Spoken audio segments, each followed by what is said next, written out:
Friends welcome back to my channel two colour design. Friends hands లో net వేయడానికి నేనైతే ఒక శారీ కోసం ఒక main piece and net piece తీసుకున్నా. Sari colour net and blouse colour ఇది అనమాట పీస్ తీసుకొని ఫస్ట్ దానికోసం ఏంటంటే కిందన నెట్ ఫ్యాబ్రిక్ వేసి దానిపైన మెయిన్ ఫ్యాబ్రిక్ వేసి ఫ్రేమ్ అయితే ఫిట్ చేశానండి. ఫ్రేమ్ ఫిట్ చేసిన తర్వాత దీనికి ఎలాంటి డిజైన్ సెట్ చేసుకుంటాం అనేది మీకు చూపిస్తున్నాను. చూడండి, మీరు ఇది చూడండి, ఇక్కడ డిజైన్ జూమ్ చేసి చూపిస్తున్నాను.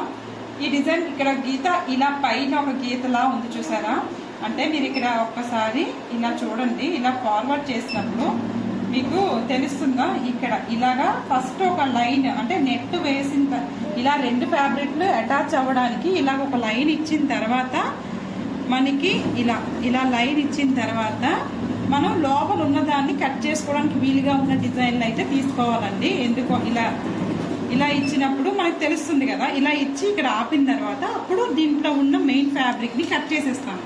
ఇది ప్రాసెస్ అవుతూ ఉంటే మీకు తెలుస్తూ ఉంటుంది. ఇలా ఉన్న డిజైన్స్ అంటే ఇలా ఒక క్లోజ్డ్ సెక్షన్ లో ఉన్న డిజైన్స్ ఉన్నప్పుడు మాత్రమే నెట్లు యూజ్ చేయాలన్నమాట అలాంటి ప్లేసెస్ లో. సో దానికోసం నేను ఏంటంటే ఫస్ట్ మనం ఇది హ్యాండ్ అండి, దీనికి స్టార్టింగ్ పాయింట్ లో వచ్చి హ్యాండ్ కరెక్ట్ గా మార్కింగ్ ప్రకారం ఉందా లేదా అనేది చెక్ చేసుకొని హ్యాండ్స్ అయితే వేస్తానన్నమాట.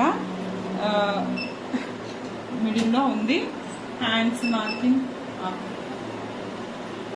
సో కలర్ కాంబినేషన్ అనేది శారీని బట్టి పెట్టామండి. పెట్టిన తర్వాత నేను హ్యాండ్ అనేది ఎలా కావాలి అనేది మార్కింగ్ చేసుకున్నాను. మార్కింగ్ చేసిన తర్వాత ఒకసారి చెక్ చేసుకుంటాను చూడండి. మళ్ళీ చెక్ చేసుకున్నప్పుడు మీకు తెలుస్తుంది హ్యాండ్ మాకు కావాల్సిన లెంత్ విత్ సేమ్ ఉందా లేదా అనేది చెక్ చేసుకుంటాను అనమాట. ఉంది, ఆల్రెడీ కలర్స్ కూడా ఇచ్చేసాను. అయిపోయిన తర్వాత ఆన్ చేసి పెట్టుకోవాలండి.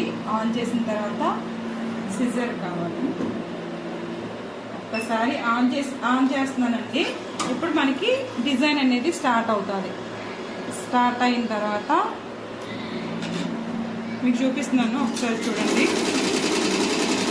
డిజైన్ అనేది స్టార్ట్ అయిందండి. మనకు కావాల్సిన ఫస్ట్ దీని వరకు ఇలాగ ఒక అంటే జాయింట్ అయినంత వరకు ఇలా వేయిస్తామన్నమాట.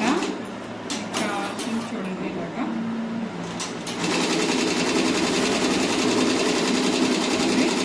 వేసిన తర్వాత డైరెక్ట్ ఇలా వేసిన తర్వాత ఈ మిడిల్లో పార్ట్ అనేది కట్ చేసేస్తానండి. నేను ఆ మిడిల్ పార్ట్ అనేది ఇక్కడ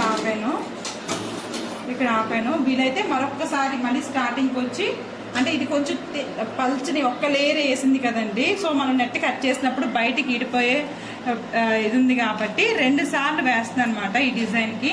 నేను మళ్ళీ దీన్ని జీరోకి వచ్చేసి మళ్ళీ స్టార్ట్ చేస్తాను. మళ్ళీ జీరోకి వచ్చేసిన తర్వాత స్టార్ట్ చేస్తున్నాను. అంటే మళ్ళీ అదే లైన్ మీద ఇంకొక అంటే కొంచెం థిక్గా ఉండడానికి పడుతుంది. అంటే ఈ లైన్ అనేది కొంచెం థిక్గా ఉంటే మనం నెట్ కట్ చేసినప్పుడు చాలా ఈజీగా ఉంటుంది అనమాట. నెట్ బయటికి రాకుండా అండ్ ఫ్యాబ్రిక్ నెట్ వేరే అయిపోకుండా ఉంటుంది అనమాట. సో దానికోసం నేను 2 సార్లు వేసుకుంటున్నాను. ఇది పల్చగా ఉంది కాబట్టి నేను అలా 2 సార్లు చేస్తున్నాను. అదే మీరు కొంచెం థిక్గా వచ్చిన లైన్ అనుకోండి, ఒకసారి వేసినా సరిపోతుంది.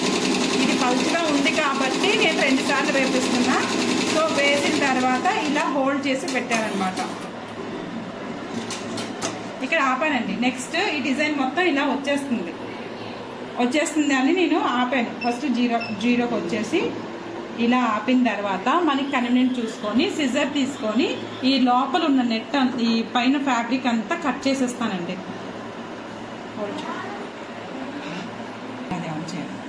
ఇలా వచ్చిన దాన్ని ఇలా నేను నెట్ పైన చాలా జాగ్రత్తగా మిడిల్లో చిన్న హోల్ పెట్టుకొని ఫస్ట్ అయితే ఇలా కట్ చేసుకోండి. లేదు అంటే ఒక పిన్ సహాయంతో ఒక 2 ఇలాగ పోగులు లాగి బయటికి అప్పుడు కట్ చేయండి.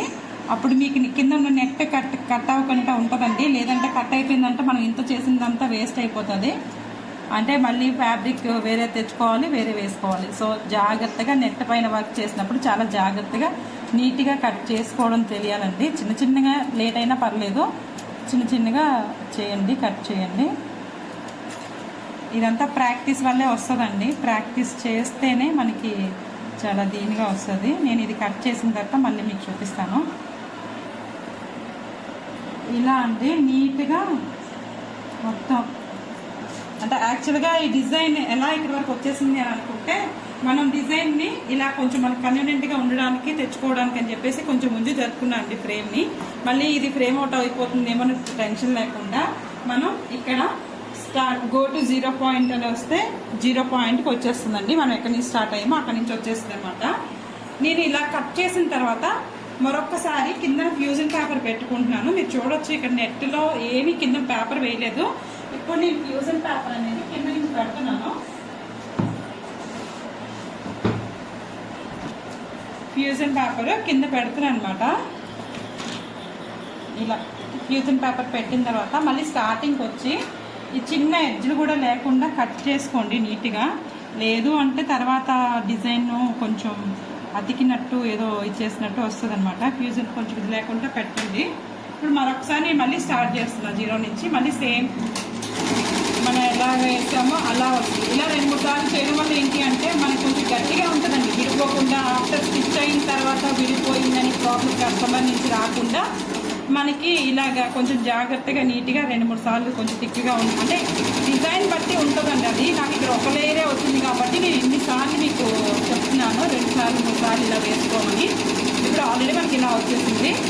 సో డిజైన్ ఇప్పుడు యాజ్ యూజువల్ దాని ప్రకారం వెళ్ళిపోతుంది అనమాట. నెట్ పైన కూడా వర్క్ అయిపోతుంది. మీరు చూడవచ్చు నెట్ పైన కూడా మనకి వర్క్ వెళ్తుంది.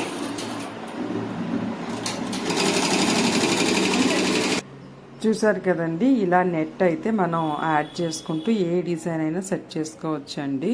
అండ్ నెట్ వేసినప్పుడు నీడిల్ మార్చాలా అని అడుగుతున్నారు ఒక సిస్టరు. అవసరం లేదండి, జరీకి ఏ నీడిల్ పెట్టుకుంటామో అదే నీడిల్ వాడండి.